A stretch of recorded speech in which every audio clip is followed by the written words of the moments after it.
Welcome to the Eclipse Horror Stories. Please like, subscribe, and hit on the bell. Let's dive into the story. I started working the night shift in the ICU about 3 years ago. It wasn't what I planned for myself, but after my divorce I needed a steady routine. Something quiet. Something that would keep me too busy to think. The nights were long, sometimes endless, but I liked the silence. No families crying in the halls, no doctors barking orders.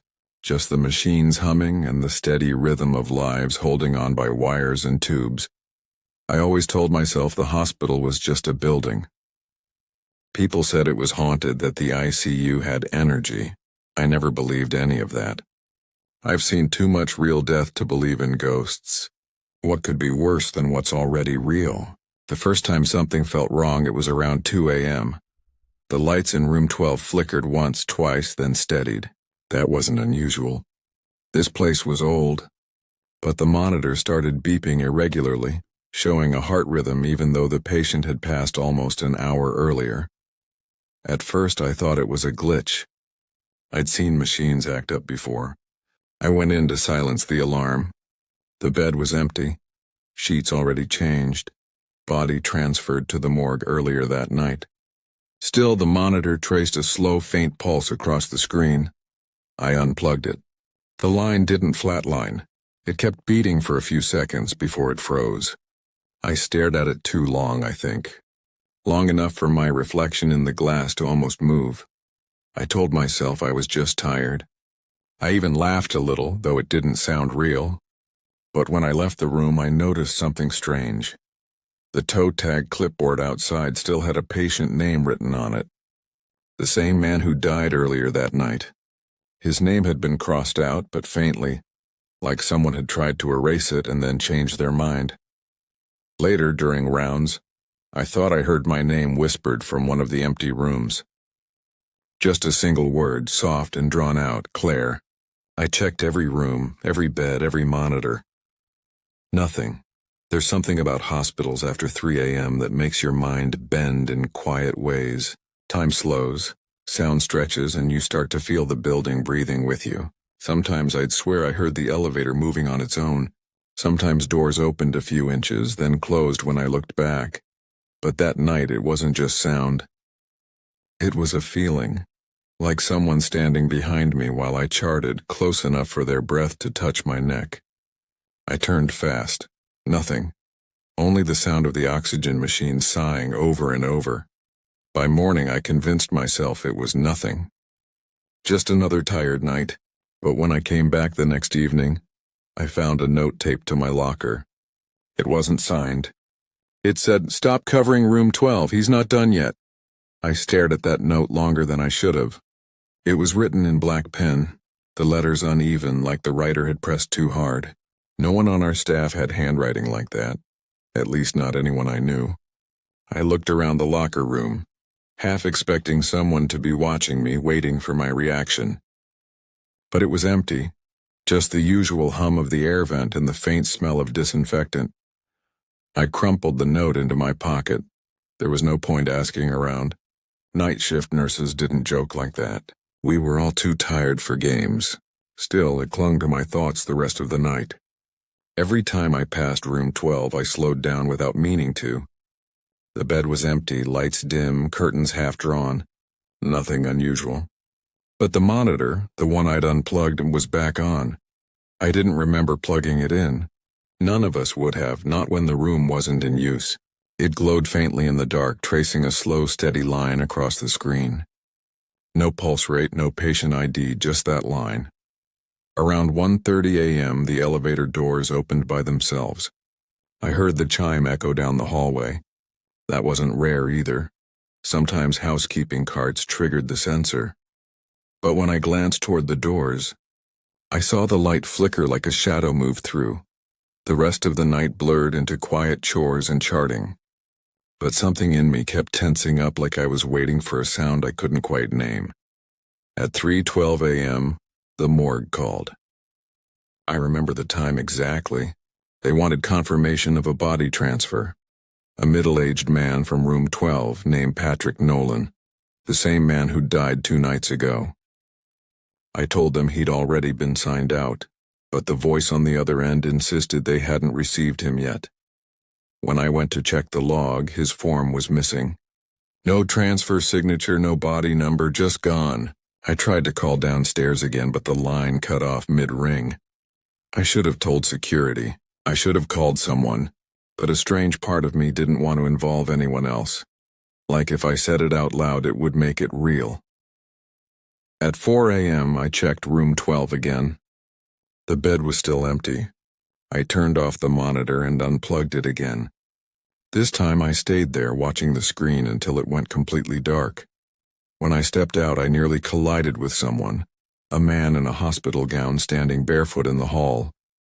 He looked wrong, not bloody or injured, just wrong in that way a photograph looks when it's out of focus. His skin was too pale, eyes slightly off, unfocused but fixed on me. "Can I help you, sir?" I managed. He tilted his head. His voice was low, dry. "You're Claire." My throat went dry. My badge was flipped around, name hidden. He took a step closer, slow and heavy. "You shouldn't be here this late." "Not when they start moving again." Before I could speak, one of the hallway lights blinked out, then another. When I looked back, the man was gone. I stood there for a long time, staring down the empty corridor. Then the monitor in room 12 beeped once, sharp and clear. A single heartbeat. I didn't move for almost a minute. My body just locked up. The beep echoed down the hallway long after the monitor had gone quiet again. I finally forced myself to walk back into room 12, half convinced I'd find someone lying there. But the bed was still empty. The monitor showed nothing now, flatlined, silent, blank. I unplugged it a third time. My hands were shaking, but I told myself it was just exhaustion. I'd been working too many doubles. Maybe I dreamed the man in the hallway. Maybe I was finally cracking like the others who couldn't handle nights in this place. When morning came, the day shift nurse, Leanne, gave me a weird look. "You all right? You look like you haven't slept in a week." "I'm fine," I lied. "Just long shift." She shrugged, started reviewing charts. When she got to the morgue log, she frowned. "Why is Nolan still listed here?" "You said he was transferred, right?" I froze. "What do you mean still listed?" She turned the page toward me.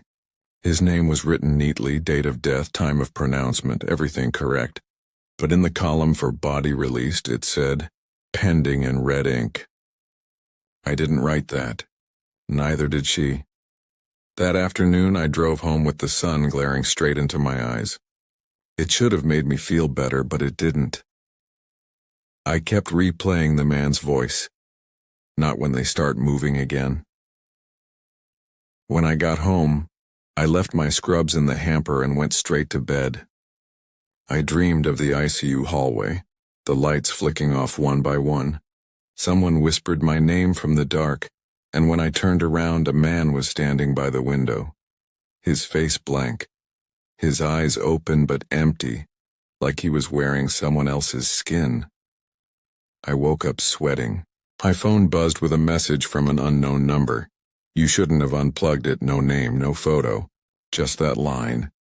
That night I tried to switch assignments, but the charge nurse said we were short-staffed.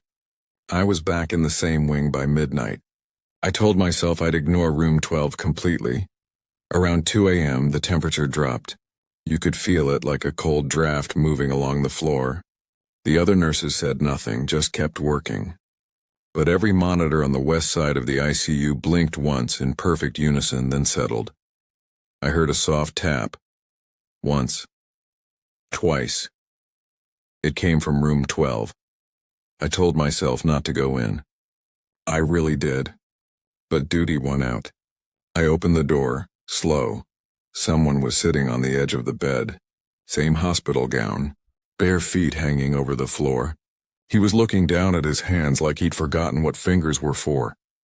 When he finally lifted his head, I recognized the face from Nolan's chart. "Why are you here?" I asked. He smiled faintly. "They never finished. You did this part right, though." He raised one hand and there was a hospital tag looped around his wrist. Mine. I stepped back so fast I hit the monitor stand. The screen came alive, tracing a heartbeat. Outside, the elevator chimed, opening for no one. I couldn't breathe. The heart monitor kept pulsing, that slow rhythm filling the room like something alive. I stared at the tag around his wrist, my own name written across it, the same handwriting as the note from my locker. He noticed my eyes on it and smiled again, the kind of smile that didn't reach the rest of his face. "You've been here too long," he said. "They start to notice after a while. The ones you send downstairs." My mouth opened, but no words came out. I took another step back until I hit the wall. He stood up, moving like his body wasn't used to gravity anymore. "You think they stay quiet down there?" he whispered. "You think they just sleep?" I bolted. I didn't stop until I was at the nurse's station, chest tight, breath shaky. The hallway lights flickered again, same pattern.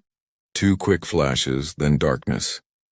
The monitors at the far end all beeped once in perfect rhythm, like an invisible pulse moving through the building. I told Leanne what I'd seen the next morning. She gave me that look people give when they're trying not to say you've lost it. "Claire," she said softly, "we cremated Nolan yesterday morning. I signed the paperwork myself." I wanted to believe her, I did, but when I checked the transfer log again later, the entry was gone completely, just blank space between the other names. The next few nights blurred together. Sleep didn't help. Every time I closed my eyes, I dreamed of walking through the ICU with all the lights off, the machines whispering instead of beeping,